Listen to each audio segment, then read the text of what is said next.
அனைவருக்கும் வணக்கம். இன்றைய பதிவில் எதை பற்றி பார்க்க போகிறோம் அப்படின்னு தெரிஞ்சுக்கிறதுக்கு முன்னாடி இப்போ தான் நம்ம சேனலை முறையாக பார்க்குறீங்க அப்படின்னா மறக்காமல் சப்ஸ்கிரைப் பண்ணிக்கோங்க. கூடவே பெல் பட்டனையும் கிளிக் பண்ணி ஆளுங்கிற ஆப்ஷனை செலக்ட் பண்ணிட்டீங்கன்னா நான் போடுற வீடியோ எல்லாமே மிஸ் ஆகாமல் நோட்டிஃபிகேஷனில் வந்துடும். இன்றைக்கி பார்த்தீங்கன்னா அமாவாசை நாள்.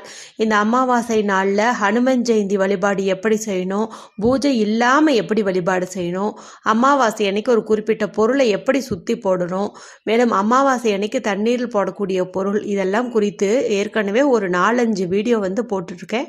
இது வரைக்கும் பார்க்காம இருந்தீங்கன்னா ஃப்ரீ டைம் கிடைக்கும்போது போய் பாருங்கள். எல்லாமே அதிசக்தி வாய்ந்த பரிகாரம் அப்படின்னே சொல்லலாம். இன்றைக்கி பார்த்தீங்கன்னா 111 அப்படின்னு வரக்கூடிய ஒரு யூனிவர்ஸ் போர்ட்டல் ஓப்பன் ஆகியிருக்கு. இந்த நாளில் எந்த மாதிரி செஞ்சோம் அப்படின்னா நம்முடைய ஆசைகள் 11 நாளில் நிறைவேறுங்கிறத குறித்தும் காலையில் ஒரு வீடியோ போட்டிருந்தேன். எல்லாமே சாதாரண நாட்களில் செய்வதை காட்டிலும் அமாவாசை நாளில் செய்யும்போது அற்புதமான பலன் கொடுக்கும். அதனால் எல்லா பரிகாரத்தையும் பாருங்கள். எது வசதிப்படுதோ அதில் ஏதாவது 1-2 செய்யுங்க, நல்ல பலனை அடைவீங்க. இந்த பதிவு எதை பற்றி அப்படின்னு பார்த்தீங்கன்னா, பொதுவாகவே வாரத்தில் ஒவ்வொரு கிழமைக்கும் ஒவ்வொரு சிறப்பு உண்டு. அந்த ஒவ்வொரு சிறப்புலையும் எந்த மாதிரி பரிகாரம் செஞ்சால் நம்முடைய கடன் பிரச்சனை தீரும், பணம் பெருகும் அப்படிங்கிறத குறித்து தொடர்ச்சியாக வீடியோ போட்டுகிட்டே தான் இருக்கிறேன். அதனால் ஒவ்வொரு கிழமைக்கும் ஒரு பரிகாரம் இருக்குது. அந்த வகையில் பார்க்கும்போது இன்றைக்கி நமக்கு வியாழக்கிழமை அப்படிங்கிறதே பார்த்திங்கன்னா மங்களத்தை அள்ளி தரக்கூடிய குரு பகவானுக்கு உரிய நாள் அப்படின்னே சொல்லலாம். குருவருள் கிட்டின் திருவருள் கிட்டும் அப்படின்னு சொல்லுவாங்க. அப்பேற்பட்ட குரு பகவானுக்கு உகந்த இந்த வியாழக்கிழமை நாள் கூடவே நமக்கு அமாவாசையும் இருக்குது. இது எல்லாமே சேர்ந்து அற்புதமான பலனை நமக்கு கொடுக்க போகுது. மேலும் பார்த்திங்கன்னா குபேரருக்கு உகந்த நாள்னு பார்க்கும்போதும் இந்த வியாழக்கிழமை நாளை தான் நம்ம சொல்லுவோம். லக்ஷ்மி பூஜையை வெள்ளிக்கிழமை நாளில் செய்வதை காட்டிலும் இதுபோல் வியாழக்கிழமை நாளில் லக்ஷ்மி குபேரராக சேர்த்து வச்சு பூஜை பண்ணும்போது அற்புதமான பலன்கள் கிடைக்கும். நிறைய பேர்த்து வீடுகளில் வியாழக்கிழமையே மகாலட்சுமி தாயாரையும் குபேரரையும் சேர்த்தே வழிபடுவாங்க. அந்த மாதிரியும் செய்வாங்க. சரி, இந்த பதிவில் எதை பற்றி பார்க்க போகிறோம் அப்படின்னு பார்த்திங்கன்னா, ஒரு பண வரவிற்குண்டான ஒரு அற்புதமான பரிகாரம் தான் நான் சொல்ல போகிறேன். சாதாரணமாகவே இது ஒவ்வொரு வியாழக்கிழமையிலையும் நம்ம செஞ்சோம்னாவே நல்ல பலன் கிடைக்கும். கூடவே இன்றைக்கி பார்த்திங்கன்னா நமக்கு அமாவாசையும் இருக்கிறதுனால அற்புதமான பலன் கிடைக்கும். மேலும் இன்றைக்கி பார்த்திங்கன்னா காரிய சித்தி நேரம் அப்படிங்கிறது மாலை 5:31 7:31 வரைக்கும் இருக்குது. 2 மணி நேரம் இருக்குது. காரிய சித்தி நேரம் அப்படின்னா என்ன அப்படின்னு பார்த்தீங்கன்னா, இந்த நேரத்தில் நம்ம என்ன வேண்டிக்கிட்டாலும் அது கட்டாயம் இறைவனுடைய செவிகளில் நேராக விழும் அப்படின்னு சொல்லுவாங்க. இதற்கு இன்னொரு பேர் பார்த்தீங்கன்னா சோடசக்கலை நேரம் அப்படின்னு சொல்லலாம். இதுபோல் அமாவாசை முடிந்து, அதாவது அந்த அமாவாசை திதி முடிவதற்கு முன்பு 1 மணி நேரம், பின்பு 1 மணி நேரம், இதை தான் சோடசக்கலை நேரம்னு சொல்லுவோம். இதையே தான் நம்ம பௌர்ணமிக்கும் சொல்லுவோம். இந்த 2 நாளில் வரக்கூடிய இந்த நேரத்தில் நம்ம ஒரு பரிகாரம் செஞ்சோம், இல்லை ஒரு வேண்டுதல் வச்சோம் அப்படின்னா கட்டாயம் அது நடந்தே தீரும். அதில் எந்த ஒரு சந்தேகமுமே கிடையாது. அப்படி இருக்கும்போது இப்போ நான் சொல்லக்கூடிய இந்த பரிகாரத்தையும் நீங்கள் அந்த நேரத்தில் செஞ்சீங்கனாலும் சரி, இல்லைன்னா மாலை 5 மணியிலிருந்து இரவு 9 மணிக்குள்ளே எப்போ செஞ்சீங்கனாலும் சரி. இன்னும் குறிப்பாக சொல்லணும்னா இரவு 8 to 9 அப்படிங்கிறது இன்னும் சிறந்த நேரமாகவே கருதப்படுது.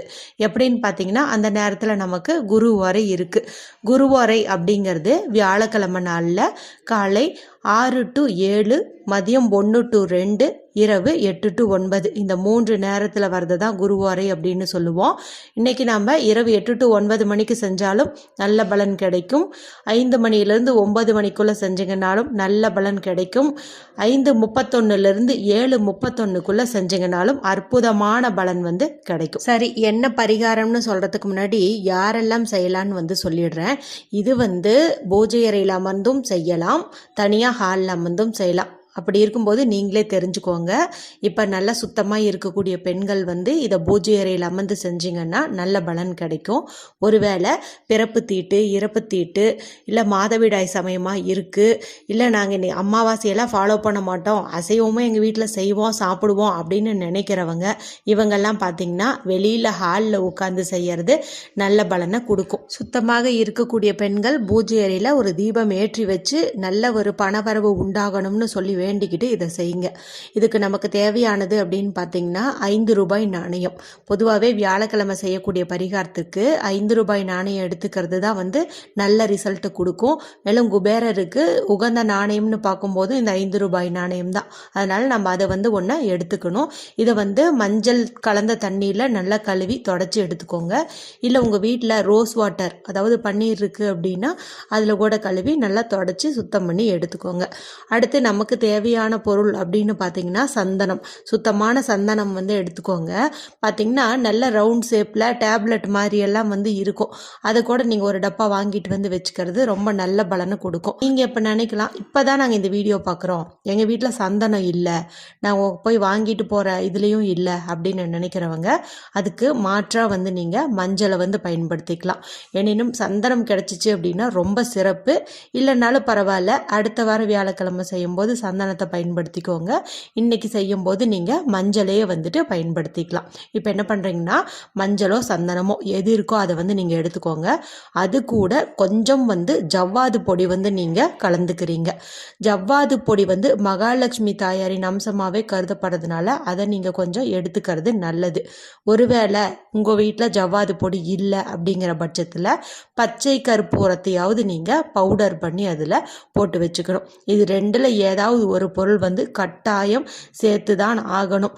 ஒருவேளை இந்த ரெண்டுமே உங்கள் வீட்டில் இல்லை அப்படின்னா நீங்கள் இந்த பரிகாரத்தை அடுத்த வாரம் வியாழக்கிழமை செஞ்சுக்கோங்க. இப்போ இதை நல்லா கலந்துட்டு தேவையான அளவு தண்ணீர் விட்டோ இல்லை பன்னீர் விட்டோ ஒரு பேஸ்ட் போல் பண்ணிக்கோங்க. ரொம்ப லிக்விட்டாக பண்ணாதீங்க, ரொம்ப கெட்டியாகவும் பண்ணாதீங்க, ஓரளவுக்கு பார்த்து கரெக்டாக பண்ணிக்கோங்க. இப்போ என்ன பண்ணுறீங்கன்னா அந்த மஞ்சள் இருக்கு இல்லையா, மஞ்சளும் சந்தனம் எல்லாம் கலந்தோம் இல்லையா, அதை நீங்கள் எடுத்து இந்த 5 ரூபாய் நாணயத்தில் நல்லா பூசி விடுறீங்க. அதாவது நல்ல இப்போ ஒரு கிளே செய்கிறோம் இல்லையா, களிமண் எப்படி நம்ம பிடிச்சி இது பண்ணுவோம், அது மாதிரி இந்த காசினுடைய முன்பகுதியிலையும் பின்பகுதியிலையும் இந்த மஞ்சள் பேஸ்ட்டு அதாவது சந்தன பேஸ்ட்டு இதை நீங்கள் நல்லா அப்ளை பண்ணி வச்சுருங்க. நீங்கள் பண்ணுறது எப்படின்னா இந்த காசு வெளியிலேயே தெரியக்கூடாது, நல்லா மறைஞ்ச மாதிரி இருக்கணும். அந்த மாதிரி இதை பண்ணிக்கோங்க. இது செஞ்சு முடிக்கிற வரைக்கும் உங்கள் மனசில் வேறு எந்த ஒரு எண்ணமுமே இருக்கக்கூடாது. பணம் சேரணுங்கிற எண்ணம் மட்டும்தான் இருக்கணும். அதனால் டிவி பார்க்காம ஃபோன் பார்க்காம யாரு கூடயும் பேசாமல் முழு சிரத்தையாக பணம் சேரணுங்கிற எண்ணத்தோட மட்டும் பண்ணுங்க. அப்போ தான் பலன் கிடைக்கும். நல்லா அந்த 5 ரூபாய் காயினை மறைச்சி வச்சிருங்க. அதன் பிறகு உங்களுடைய வலது உள்ளங்கையில் வச்சுட்டு குரு பகவானையும் குபேரரையும் மகாலட்சுமி தாயாரையும் ஆத்மார்த்தமாக நீங்கள் வணங்கிக்கோங்க. ஏன் அப்படின்னு பார்த்தீங்கன்னா உங்கள் எல்லாத்துக்குமே மிக உகந்த நாளாக இந்த நாள் கருதப்படுது. மேலும் இன்னைக்கு அமாவாசையும் இருக்கிறதுனால இன்னும் கூடுதல் சிறப்பு அப்படின்னே சொல்லலாம். நான் சொன்ன அந்த 2 மணி நேர காரிய சித்தி நேரத்தில் செஞ்சீங்க அப்படின்னா உங்களுக்கு உடனடி பலனே கிடைக்கும். அதில் உங்களுக்கு எந்த ஒரு சந்தேகமும் வேண்டாம். அந்த நேரத்தை தவறு விட்டவங்க மட்டும் 5 மணிலேருந்து 9 மணிக்குள்ளே இதை பண்ணிக்கோங்க. இப்போ என்ன பண்ணுறீங்கன்னா அந்த காசு பார்த்திங்கன்னா நல்ல ஒரு மனம் மிகுந்த ஒரு பொருளாக இருக்கும். எங்கெல்லாம் இது போல் நல்ல நறுமணம் இருக்கோ அங்கெல்லாம் மகாலட்சுமி தாயார் குடியேறுவாங்க. அப்படி இருக்கும்போது இந்த சாதாரண நாணயத்தை நம்ம நல்ல ஒரு தெய்வீக மனம் கவனம் நாணயமா நம்ம மாற்றி வச்சிருக்கோம். இது அப்படியே நீங்கள் உங்கள் பூஜை அறையில் வச்சுக்கோங்க. பூஜை அறைக்கு போக முடியாத பெண்கள் இது காயிற வரைக்கும் எங்கேயாச்சும் ஒரு இடத்துல பத்திரமா வச்சுக்கோங்க. இது காய்ந்த பிறகு ஒரு பேப்பர் எடுத்துக்கோங்க. அந்த பேப்பரில் இந்த காசை வச்சு நல்ல ஒரு மடிப்பு மடித்து வச்சுக்கோங்க. அதாவது இந்த சந்தனமும் காசும் பிரியாத மாதிரி நல்லா ஒரு பொட்டலம் மாதிரி கட்டிட்டு இது உங்களுடைய பீரோலையோ ஹேண்ட்பேக்லேயோ பர்ஸ்லேயோ வச்சுக்கோங்க. இது நீங்கள் மாற்ற வேண்டிய அவசியமே கிடையாது. இது எங்கே வச்சிருக்கிறீங்களோ அங்கே பணம் தாராளமாக புரளும். எப்படி இவ்வளோ பணம் உங்களுக்கு சேர்ந்துச்சுன்னு எல்லாரும் கேட்குற அளவுக்கு பணம் உங்களுக்கு பெருகும். இன்னைக்கு தவற விட்டவங்க அடுத்த வாரம் வியாழக்கிழமை இந்த பரிகாரத்தை செய்யுங்க. இந்த வீடியோ உங்களுக்கு பிடிச்சிருந்ததுன்னா மற்றவங்களோட பகிர்ந்துக்கோங்க. லைக் பண்ணுங்கள், கமெண்ட் பண்ணுங்கள். மற்றும் ஒரு பயனுள்ள பதிவில் உங்களை சந்திக்கிறேன். நன்றி, வணக்கம்.